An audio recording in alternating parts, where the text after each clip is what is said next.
Բուհի զինվորական պատրաստության բաժնի պետ, փոխգնդապետ, ձեր գիտելիքները չեն համապատասխանում մեր պահանջներին։ Նրան 1 տարի անց փոխարինած մեկ այլ պետ, դարձյալ փոխգնդապետ։ Դուք միակ դիմորդն եք եղել, ով քննություն է հանձնել ռուսերեն լեզվով ու փայլուն կերպով։ Ուսանեք մեզ մոտ, վերջում կվերապատրաստվեք ու լավ կրթություն կստանաք։ Իսկ այժմ այն հիմնական պատմությունը, որի վրա հրավիրում եմ ձեր ուշադրությունը։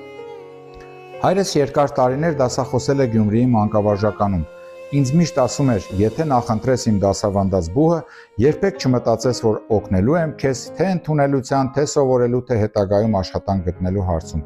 Ինքդ նստիր, աշխատիր քեզ վրա, պրպտիր, հասիր արդյունքի ու կհասկանաս, թե դա ինչքան քաղցր է ու պատվաբեր։ Ասում էր, ոչ ոք չպետք է ասի, որ Գևորգյանի տղային ադալժենիա եմ արել, այսպես ասած ռուսերենով, որպեսզի ես էլ գլուխս բարձր մանգամ։ Ինքը բոլորին հասնում էր, բոլորին օգնում էր, մեր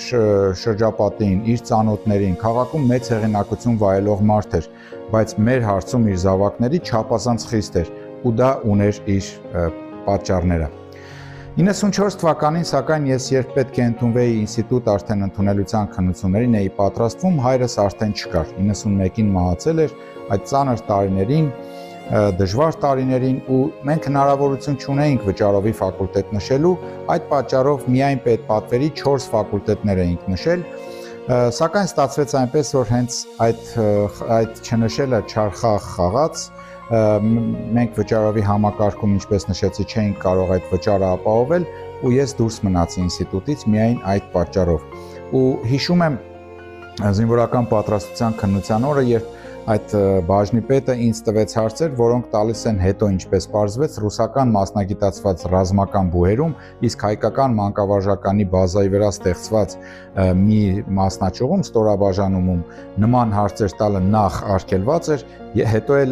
դա ընդամենը մի պատճառ էր հետապնդում ինձ դուրս թողնելու համար հիմք ունենալու։ Այսինքն այսպիսի հարց կար, դազիմետրիչսկի պրիբոր կար ռադիացիայի մակարդակը չափող, ասեց քանդիր հավաքիր այդ